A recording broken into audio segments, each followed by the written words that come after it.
আজকে আবার একটা আমার ছেলে স্কুলের টিফিন নিয়ে চলে এলাম। আজকে যে খাবারটা দিয়েছি আমার ছেলে স্কুলেতে, সেই খাবারটা তোমরা একবার সন্ধেবেলাতে কিংবা কোনো বাড়িতে বাচ্চা থাকলো টিফিনে সেই রকম কিছু নিয়ে যেতে চাইছি না, তাহলে এই রেসিপিটাও ট্রাই করতে পারো।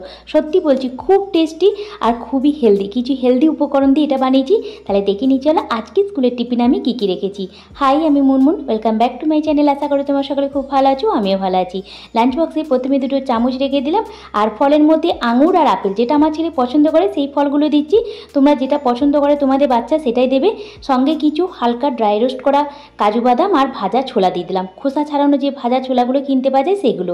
এরপর আমি যে মেন খাবারটা দিচ্ছি, যেটা সন্ধেবেলা তো তোমরা বানাতে পারো, এটা হচ্ছে দেখো জল ঝরানো ছানা নিয়েছি। 1 কাপের মতো জল ঝরানো ছানা, 1/2 কাপের থেকে কিছুটা কম ভিজানো চিড়ে, জল দিয়ে কিছুক্ষণ ভিজিয়ে রেখেছিলাম চিড়েটা। আর আমি এখানে একটা বড় সাইজে আলুকে সিদ্ধ করে নিয়েছিলাম, তার অর্ধেকটা এখানে আমি গ্রেট করে দিয়ে দিলাম। তোমরা এখানে ছানার বদলে পনিরও ব্যবহার করতে পারো গ্রেট করে। তারপরে আমি এখানে দিয়ে দিলাম পেঁয়াজ কুচানো, কাঁচা লঙ্কা কুচানো, একটুখানি গরম মশলা, ধনিয়া গুঁড়ো, লবণ। তোমাদের মধ্যে যদি মনে হয় যে এই জিনিসটা আমার বাচ্চা খেতে চাইছে না, সেটাকে স্কিপ করে দিতে পারো, পেঁয়াজ না দিলেও চলবে। ভালো করে সব কিছু মিক্স করে নেওয়ার পরেই তোমরা যে কোনো শেপে এটা তৈরি করে নিতে পারো, কাটলেটের মতো করতে পারো, গোল গোল করে নিতে পারো। আমি এখানে একটা কুকিজ কাটারের মধ্যে তেল মাখিয়ে ঠিক এইরকম হার্ট শেপে তৈরি করে নিলাম। একদম লো ফ্লেমে অল্প তেলে এপিট ওপিট লাল লাল করে সেঁকে নেবো। আমি কিন্তু এটা ডিপ ফ্রাই করিনি।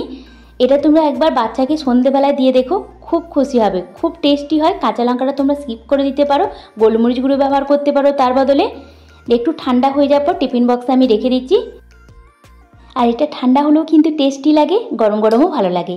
রেখে দিলাম 5টা, ব্যাস আজকে স্কুলের টিফিন রেডি।